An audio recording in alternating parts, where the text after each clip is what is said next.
Dr. Oburu Oginga.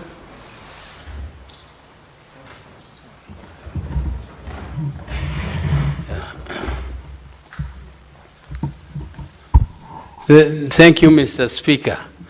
Mr. Speaker, sir, I stand up to make my contribution to this very, very important subject of debt management for our country. Mr. Speaker, I must from the onset admit that there is no country which does not have debt. All countries, including the richest countries, still borrow money. Mr. Speaker, it is not the question of borrowing. It is the question of management, managing the funds that you borrow. Mr. Speaker, in our country, or in our continent, Africa, most of the countries were classified by the developed world as HIPIC. And Mr. Speaker, HIPIC means highly indebted poor countries of the world. Mr. Speaker, our country, Kenya, used to belong to that group of classification. We were a highly indebted poor countries of the world. And because you are highly indebted and you are also poor, your risk, the risk of investing in you, the risk of giving you debt or giving you loans is very, very high. And therefore, the tendency generally in the financial world is to make that capital very, or that money borrowed very expensive, Mr. Speaker. Mr. Speaker, if you make it expensive for poor countries, the result is that they don't pay and they default in payment. And this is why the international financial arrangement was made in such a way that if you fall under the HIPIC, you would get cheaper loans on long term with long grace periods of repayment, but still you have to pay. And therefore, when you get access to such loans, you don't access the commercial window in the international markets. Mr. Speaker, sir, our country moved out of that bracket of called HIPIC. And we were then classified as developing. Now, developing means we have access to the commercial window. That means we can borrow money from the commercial window. Mr. Speaker, this is a very, very dangerous thing, because when you are upgraded to access the commercial window, then it means that you have to be very careful, because a lot of countries would like to give you money. They would like to give you money like the Eurobond, the what, but those are monies which are to be paid in very short periods of time, and these are people who are in a hurry to make money. Therefore, our negotiators, we have to train our people when they do financial negotiations with these people, because they are very smart and they have expertise, and a lot of expertise in negotiating some of these loans, Mr. Speaker.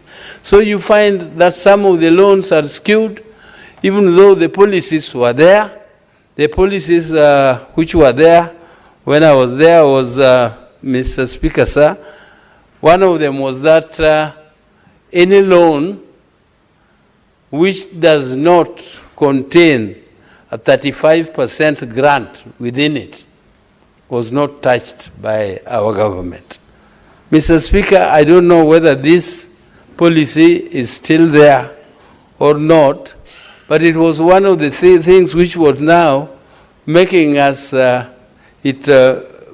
difficult for many people who just want to make quick money to be running to the government to make that kind of quick money from that window.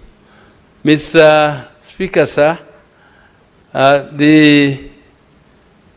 the other reason is that it makes it more difficult for you to negotiate the cheaper loans on long term with a longer grace period of negotiations, Mr. Speaker.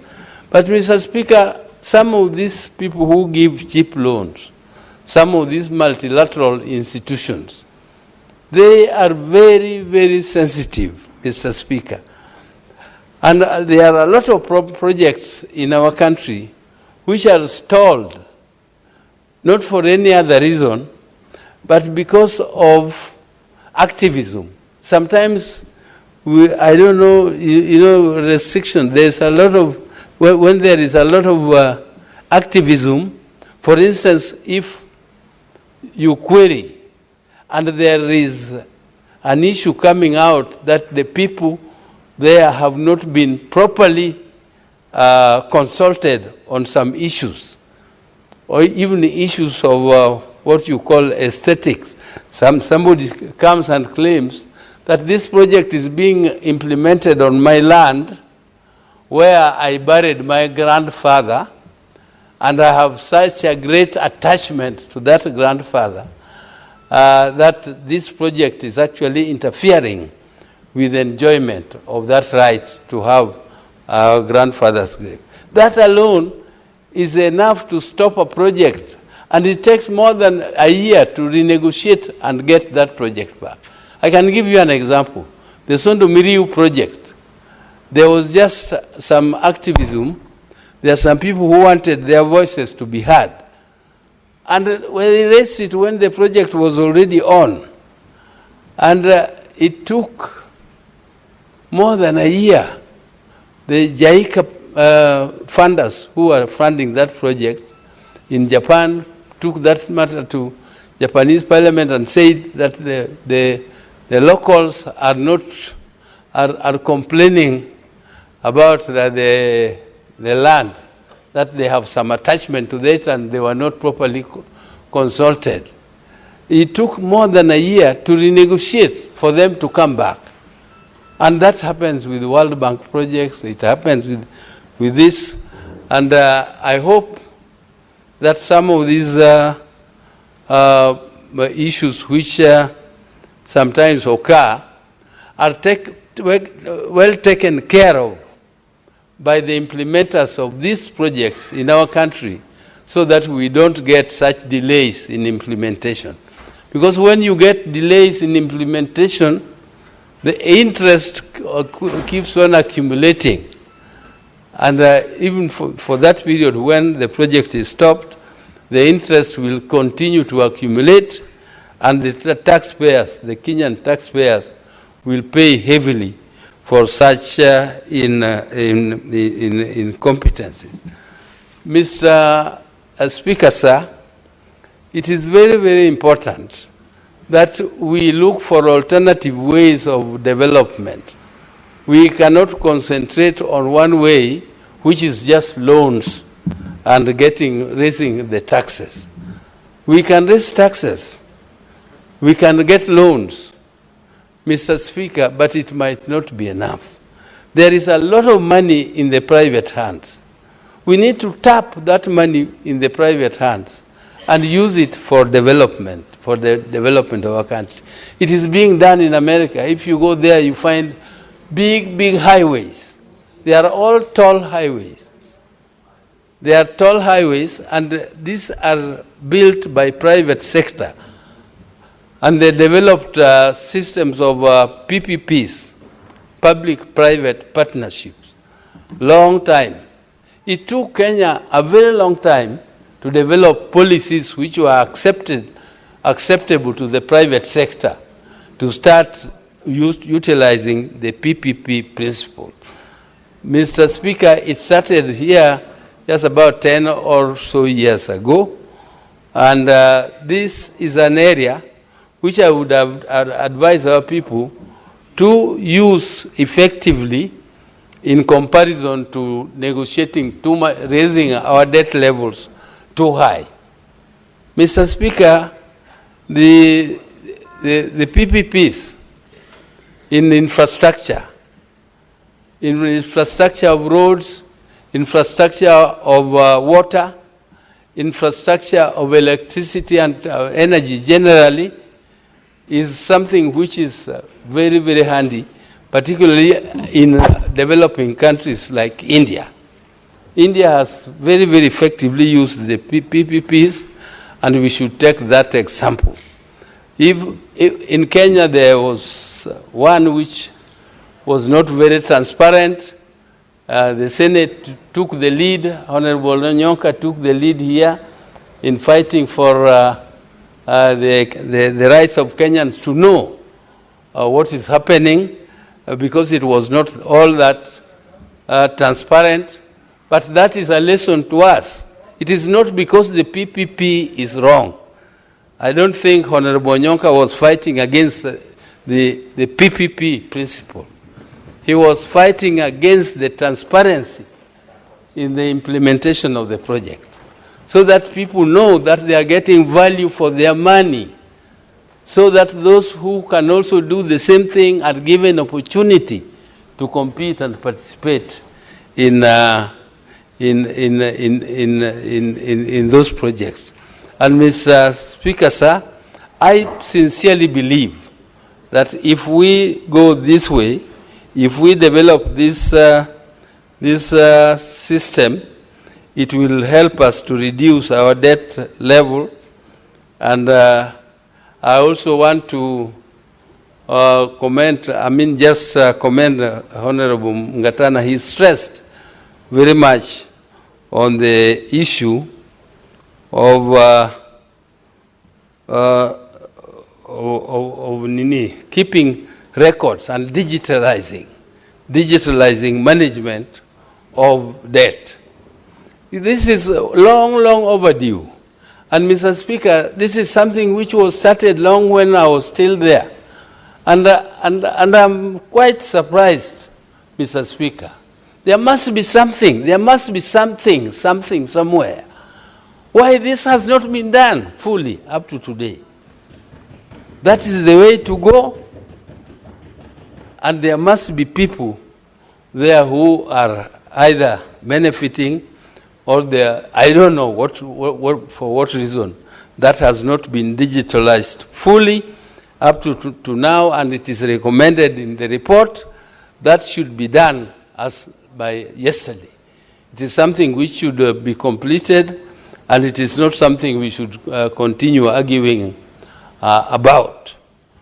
All the offices which have been mentioned are there, and it is their responsibility. Otherwise, the Senate is going to make its recommendations, and we hope that the recommendations of the Senate are not going to be kept in the shelves. They are going to be implemented. Because in Kenya, we are used to having very, very good ideas. Very good ideas, better ideas than many countries around us. But many countries even steal our ideas and implement. Kenyans have those good ideas, but they never implement them. Mr. Speaker, sir, there is a country here called Botswana. It is not a rich country. It only has some mineral like diamond there, but most of the land is just arid and semi-arid. In fact, it is mostly arid, like our country, with 3/4 aridity. And Mr. Speaker, they have cattle, the same cattle like we have here. And they have managed to develop their meat industry, to protect their livestock, and do export of meat to countries which are nearer us here. And they have become so rich, Mr. Speaker, that they are actually funding the World Bank, and the World Bank gives us money. Because they have money which is kept, and it is called money for the future. It is not touched for recurrent expenditure. it is kept in an account where it is reinvested in other institutions, including the World Bank. And Mr. Speaker, that kind of example means that there is something we need to do. We need to do more in our country in order to reduce our debt levels, Mr. Speaker, in order to make sure that our people don't bear big burdens when there are opportunities open to them. All that we need to do is to enable them so that they can earn money and do their own things, Mr. Speaker. Mr. Speaker, I don't want to contribute more on this. I thank you for the opportunity, and I hope that our report will be implemented and we shall be heard. And Mr. Speaker, there was a report here in Bunge some times ago when there was Elijah Mwangale on the JM Karaoke report, and he said there is a say in Kiluhia there, which says that the hyena was moving in the forest. He found a stone, and he told the stone, please hear me. The stone, please hear me. I'm talking to you, and I'm telling you to do the right thing. I'm telling the stone, even though you are quiet, but I'm sure you have heard.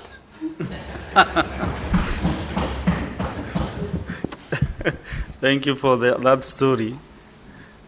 Next is Senator Okechendi.